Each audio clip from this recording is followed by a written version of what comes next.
sortes de marques.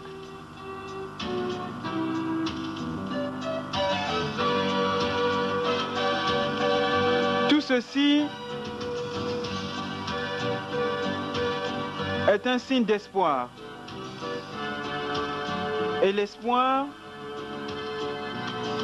les kimbongistes le symbolisent à travers la tenue.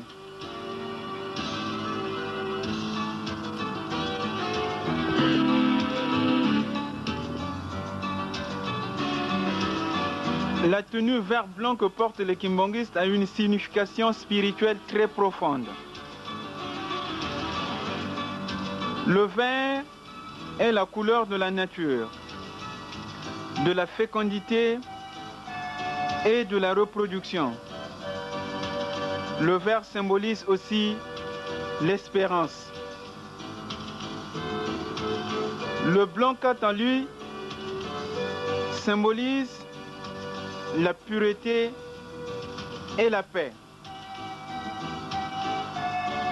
Le vert et blanc, ou l'espérance dans la pureté, l'espérance de la fécondité et de la reproduction d'une humanité éprise de paix, de bonheur et de justice.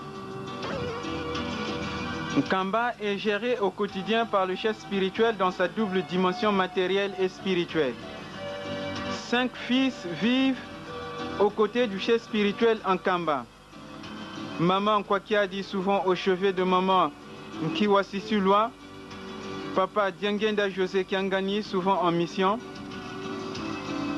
papa Simon Kimbangu Kiangani, papa Mbenza Kiangani et papa Kisolokele Salomon, les 3 permanents d'un Nkamba. Mais que font-ils au quotidien? Suivons l'interview de l'un d'entre eux.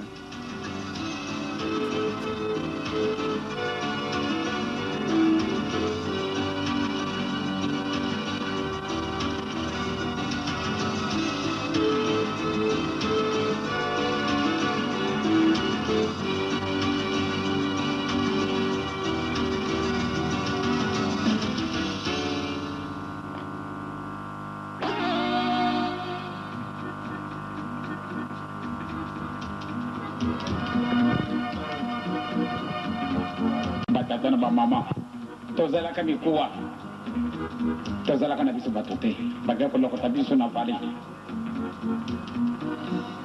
sika sika basi bajongi si biso ndeto jonga sika biso zala ki kasoja ko yibaka yango ka kantina tete na mokoro madelo batata na mama. Vous êtes 26 petits-fils de papa Simon Kimbangu et on sait que vous n'êtes que 3 à résider en Nkamba avec le chef spirituel. Papa Simon Kimbangu Kiangani, papa Mbenza Kiangani et vous, papa Kisolokele Salomon. On sait aussi que lors de son séjour de 11 mois à Kinshasa, vous êtes restés 2 avec votre frère aîné, papa Simon, à garder Nkamba. Aujourd'hui également, papa se trouve à Kinshasa et vous êtes restés 2 à garder Nkamba. C'est une responsabilité spirituelle qui doit peser. Effectivement, c'est une responsabilité spirituelle qui doit peser parce que,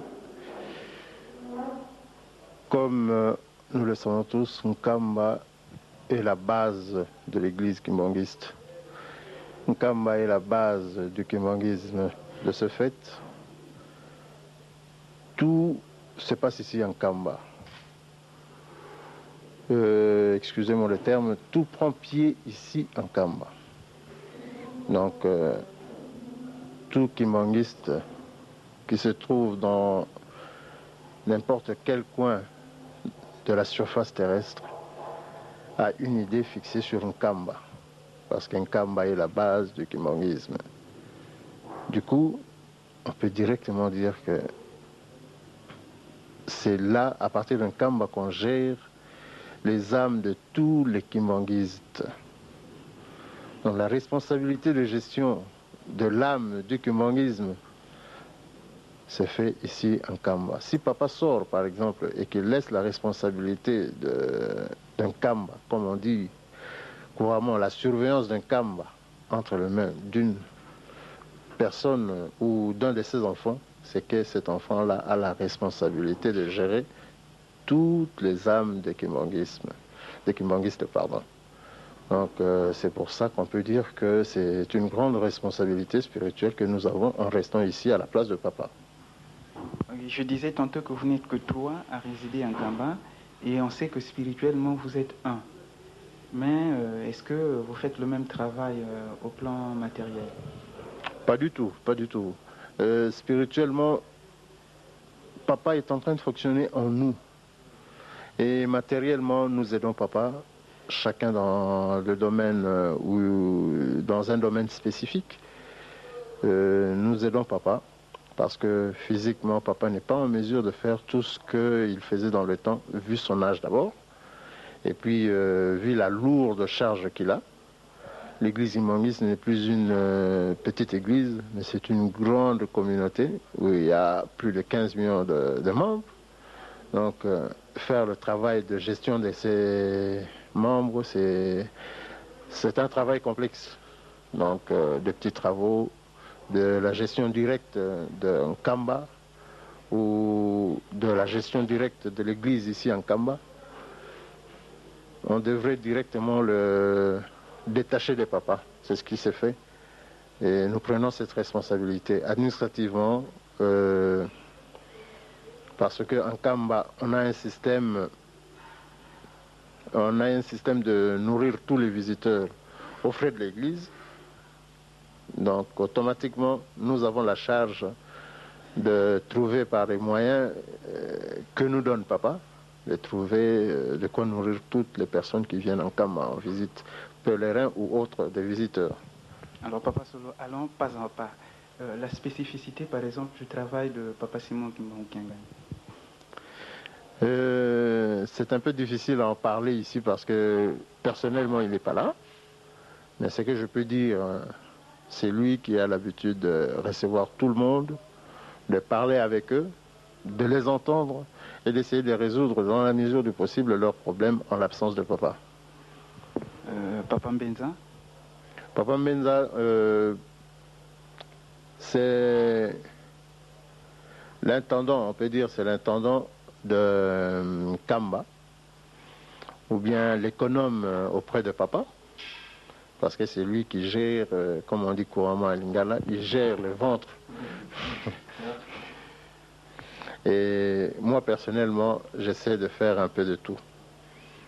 C'est-à-dire? Il est difficile de m'expliquer parce qu'il s'agit d'abord de moi.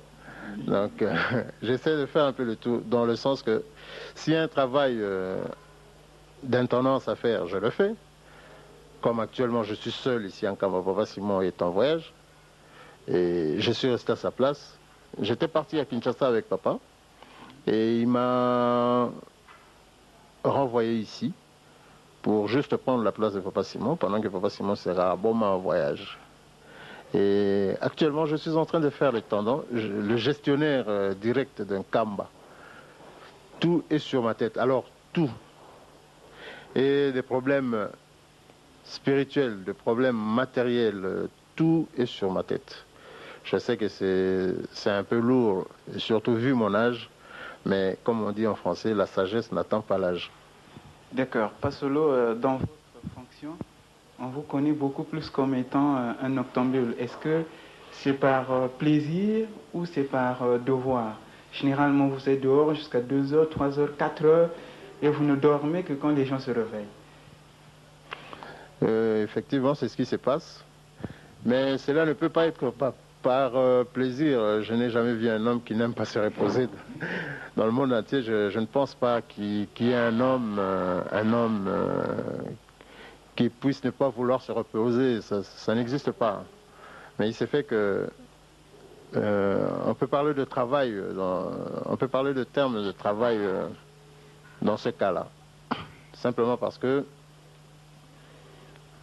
quand on a la responsabilité de surveillance, de biens, de contrôle des faits dans un endroit, on n'a pas le droit au sommeil. On surveille tout ce qui se passe, de jour comme de nuit. Donc c'est simplement ça. D'accord, vous gérez Kamba beaucoup plus sur le plan, je dirais, administratif, Quelles sont vos visions sur ce plan-là? On sait que vous êtes informaticien. Vous rêvez un peu moderniser les structures administratives de Nkamba?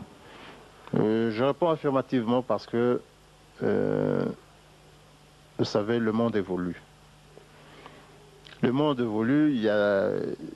Vous serez venu ici il y a 10 ans, vous n'aurez pas trouvé ce que vous avez trouvé ici en Nkamba. Et il y a 20 ans, il n'y avait presque rien du tout. Donc, par cette évolution du monde, Nkamba aussi est en train de prendre son élan. Nkamba doit devenir ce qu'il doit devenir. Et selon les plans des papas, tout doit être modernisé. Tout, à partir de la moindre petite chose, telle que les constructions de maisons, à la vie sociale des habitants de Nkamba et jusqu'à l'administration. La gestion administrative doit changer. Elle doit changer parce que dans le temps, on avait le système de fichiers en carton. Ça encombrait l'espace, comme disent les informaticiens. Il y a un encombrement d'espace. Actuellement, on a juste des disquettes à remplir et puis l'espace est préservé. Nous voulons que tout soit modernisé, c'est plus facile à travailler avec le système informatique. On a des projets d'informatiser toute la gestion d'un Nkamba, que ce soit sur le plan administratif, que ce soit sur le plan organisationnel, que ce soit sur le plan de la gestion directe. Donc c'est ça notre projet, c'est ça notre souci majeur. Je voulais poser une question un peu colle, on dirait. Quand vous êtes quelque part dans le monde, en dehors d'un Nkamba, vous entendez des gens qui parlent d'un Nkamba. On dit Nkamba, en un concept. Vous pensez à quoi? Ben, quand je suis quelque part dans le monde, enfin n'importe où, sur la surface de la Terre, quand j'entends les gens parler d'un Nkamba, la première des choses à quoi ça me fait penser, il y a d'abord le mausolée de Papa Simon Kimbangu et le temple avec. Et puis, évidemment, comme toute personne, je pense à ma maison. Parce que je suis résident en Nkamba. D'accord. Papa Solo, est-ce qu'il y a eu une question auquel vous vouliez répondre et que nous n'avons pas posée? J'ai pratiquement répondu à toutes les questions. Bon, évidemment, il y a des gens qui vont se poser peut-être la question de savoir comment nous faisons pour vivre dans ce coin, qui est pour certaines personnes un coin vraiment retiré par rapport aux autres. Vous savez, quand vous aimez quelque chose, vous faites avec. Moi, je trouve qu'un Nkamba n'est pas un coin retiré. On s'est arrivé en Nkamba, malgré les difficultés de la route, mais on arrive quand même en Nkamba. On a construit des maisons que vous avez sûrement vues dans le documentaire. Donc, cela veut dire qu'on a la volonté du changement, et le changement vient avec la volonté. Et on est amené à vivre ici, malgré les difficultés, mais parce qu'on aime Nkamba. Et on a des raisons spirituelles qui nous poussent plutôt à vivre en Nkamba. Parce que pour tout Kimbanguiste, vivre en Nkamba, c'est un privilège. C'est pas donné à tout le monde de vivre en Nkamba.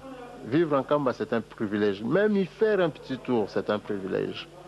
Donc voilà ce que je puis dire.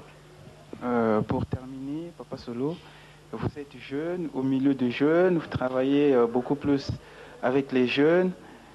Quel est le message que vous lancez au niveau de cette jeunesse qui, disons-le entre griffes, qui s'abandonne pratiquement aux activités de Nkamba? Une jeunesse aujourd'hui complètement déboussolée, limitant l'espace géographique dans les 3 Congos. Et on sait ce qui s'y passe. Le seul message que je peux envoyer aux jeunes kimbanguistes en particulier et aux jeunes en général, simplement leur demander de garder la tête froide. Ne pas s'accrocher aux choses qui se passent actuellement dans le monde.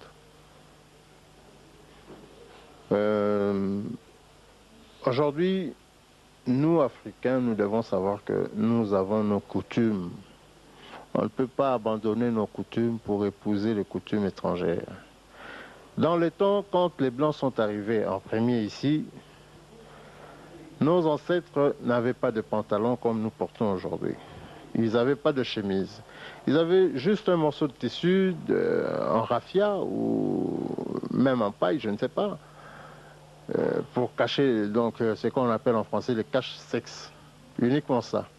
Les Blancs nous ont dit que ceci n'est pas chrétien, il ne faut pas s'habiller comme ça. Un chrétien s'habille décemment, il se couvre le corps complètement. C'est ce que nous avons fait. Aujourd'hui, si vous allez en Europe, vous verrez des choses, si vous n'avez pas, vous n'avez pas de maîtrise en soi, vous aurez des difficultés à surmonter la pente. Aujourd'hui, eux, ils se remettent à s'habiller comme nous nous habillions dans le temps. Et ils veulent que nous puissions leur suivre. Mais nous devons rester stables dans notre esprit. Ce n'est pas parce que le blanc a dit ceci qu'il faut absolument suivre ce que le blanc a dit. Nous devons avoir une culture à nous, ancrée en nous, pour que nous ayons une personnalité. Parce qu'aujourd'hui, je peux dire que l'homme noir n'a pas de personnalité.